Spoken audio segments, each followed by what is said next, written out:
নমস্কাৰ, কমল এগ্ৰ অন্য এটা ভিডিঅ'লৈ আপোনালোক সকলোকে স্বাগতম জনাইছোঁ। আজি আমি জানিম কেৰেলাৰ বিষয়ে আৰু কেৰেলা কি জাতৰ কৰিব লাগে, কেনেকৈ কৰিব লাগে। আমাৰ এজন কমল এগ্ৰ সদস্য আপোনালোকক সবিশেষ জনাব। দাদা নমস্কাৰ। হয় নমস্কাৰ।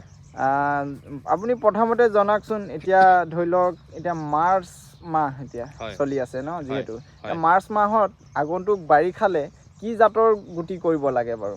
বেষ্ট এটা ভেৰাইটিৰ নাম কওকচোন আপুনি। হয়, কেৰেলাৰ ভাল ভেৰাইটি বুলি ক'ব গ'লে এতিয়া মই যোনটো খেতি কৰিছোঁ এইটো হৈছে আপোনাৰ BASF নানহামছৰ US 1315 F1 প্ৰজাতিৰ হয়। আপুনি এই প্ৰজাতিটো আপুনি যেতিয়া তেতিয়াই কৰিব পাৰে, তাৰ কোনো ছিজন নাই। এইটো হৈছে খাৰিফ, ৰবি, ছামাৰ, এই 3 টাইমতে আপোনালোকে এই কেৰেলা প্ৰজাতিটো খেতি কৰিব পাৰে।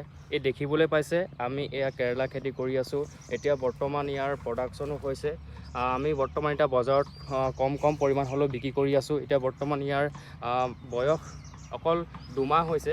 এই চাবলৈ পাইছে মই এইবিলাক এই আগবিলাক উঠাই আছোঁ এনেধৰণে, আৰু এই দেখিবলৈ পাইছে ইয়াৰ ফুল ফুলিছে আৰু এয়া গুটিও লাগিছে আৰু ক'ৰবাত এনেকৈ ডাঙৰো হৈছে। মই অলপ বিক্ৰীও কৰি আছোঁ বৰ্তমান। এয়া চাবলৈ পাইছে ইয়াৰ চাইজ যথেষ্ট ভাল চাইজ হয়। ইয়াৰ চাইজটো যথেষ্ট ভাল। অলপ জনাওকচোন, ধৰি লওক কেৰেলা এতিয়া ইয়াত মালচিঙত কৰিছে ন? মালচিঙৰ কৰাৰ আগত যে মাটিডৰা কেনেকৈ প্ৰস্তুত কৰিম, গুটি দিব লাগিবনে, গুটি কেনেকৈ হেৰি কৰিব লাগে তাৰ বিষয়ে অকণমান জনাওকচোন। কিমান সাৰ প্ৰয়োগ কৰিব লাগিব জনাওক অকণমান। সাৰ প্ৰয়োগ কৰিব লাগিব। আপোনালোকে যেতিয়া মাটিডৰা ভালদৰে চহাই ল'ব, চহোৱাৰ আগত আপোনালোকে সাৰ প্ৰয়োগ কৰিব। প্ৰতি বিঘা হিচাপত আপোনালোকে ছুপাৰ ইউজ কৰিব 60 কেজি, পটাছ ইউজ কৰিব আপোনাৰ 20 পৰা 25 কেজি, ইউৰিয়া ইউজ কৰিব আপোনালোকে 20 কেজি আৰু DAP ইউজ কৰিব 20 পৰা 25 কেজি আপোনালোকে ইউজ কৰি ভালকৈ আপোনাৰ মাটিডৰাত ছটিয়াই ভাল ধৰণে আপোনালোকে হাল বাই ল'ব। হাল বোৱাৰ পাছত আপোনালোকে এনেধৰণে এটা ভেটি চাব পাৰিছে, এনেদৰে ভেটি উঠাই পিনি মালচিং পাৰিব পাৰে। আমাৰ মালচিঙৰ এটা বিশেষ ভিডিঅ' আছে, আপোনালোকে ইউটিউবত গ'লে মানে দেখিবলৈ পাব। এটা এনেকৈ ধুনীয়া ভিডিঅ' বনাই থোৱা আছে মালচিঙৰ বিষয়ে, তাত আপোনালোকে চাব পাৰে। হয়, আৰু এইটো জনাওকচোন, এইটো কেৰেলাৰ কাৰণে কিমান মাইক্ৰনৰ মালচিং আচলতে ইউজ কৰিব লাগে? হয়, এইটো ধুনীয়া এটা প্ৰশ্ন আপুনি কৰিছে যে কেৰেলাৰ কাৰণে কিমান মাইক্ৰনৰ ইউজ কৰিব লাগে।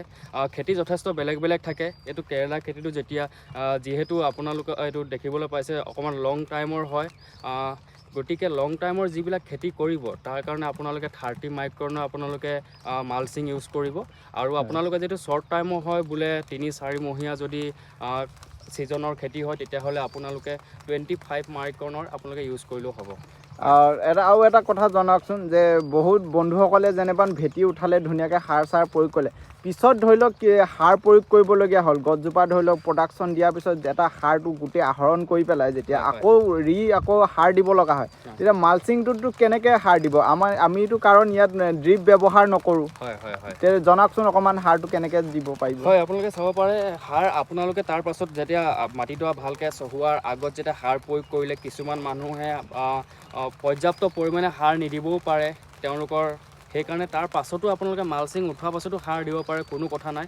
আপোনালোকে চাব পাৰে, এয়া দেখিবলৈ পাইছে, এয়া চাওক এজোপা গছ হয়নে? আপোনালোকে ধুনীয়াকৈ মালচিংখন উঠাই ল'ব, অলপ উঠাই পিনি ইয়াত এই দেখিছে ইয়ালৈকে শিপা আহিছে, তলে গোটেই শিপা এইবিলাক আপোনালোকে ইয়াতো সাৰ প্ৰয়োগ কৰিব পাৰে, কোনো কথা নাই। ডাইৰেক্ট দি দিলেই হ'ল। হয়, আপোনালোকে গছজোপা বা কিমান ডিষ্টেঞ্চ ৰাখিব লাগে? ডিষ্টেঞ্চ ধৰি লওক আপোনালোকৰ 1 বেগেট ডিষ্টেঞ্চ ৰাখিব মিনিমাম। 1 বেগেটৰ পৰা 1.5 বেগেটৰ ডিষ্টেঞ্চ ৰাখিব, যিহেতু আপোনালোকৰ এতিয়া গছ ডাঙৰ হ'লে মানে শিপাবিলাক বহুত দূৰলৈকে বিয়পি যায়। তাৰ ফলত আপোনালোকে 1 বেগৰ পৰা 1.5 বেগেট আপোনাৰ ডিষ্টেঞ্চ ৰাখি পিনি আপোনালোকে সাৰ প্ৰয়োগ কৰিব পাৰে।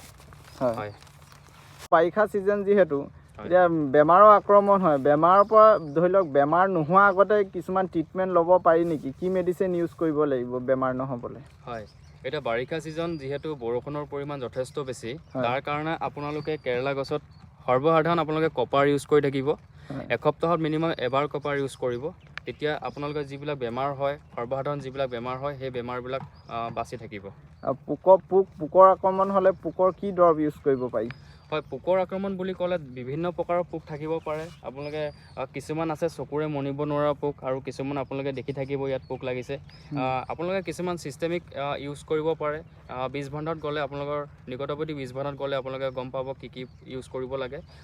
এতিয়া বৰ্তমান যিখিনি ইউজ কৰিব আপোনাক অকণ ছিষ্টেমিক ইউজ কৰিব। হয়, লগতে ষ্টিকাৰ ব্যৱহাৰ কৰিব। হয়, লগতে এতিয়া বৰ্তমান ষ্টিকাৰ ব্যৱহাৰ কৰিব, যিহেতু এই মেডিচিনবিলাকৰ দামটো যথেষ্ট বেছি হয়। তাৰ কাৰণে যাতে আমাৰ কৃষক বন্ধুসকলে ব্যৱহাৰ কৰা ঔষধবিলাক যাতে অথলে নাযায়, তাৰ কাৰণে আপোনালোকে লগত ষ্টিকাৰ ব্যৱহাৰ কৰিব। ধন্যবাদ। হয়, ধন্যবাদ।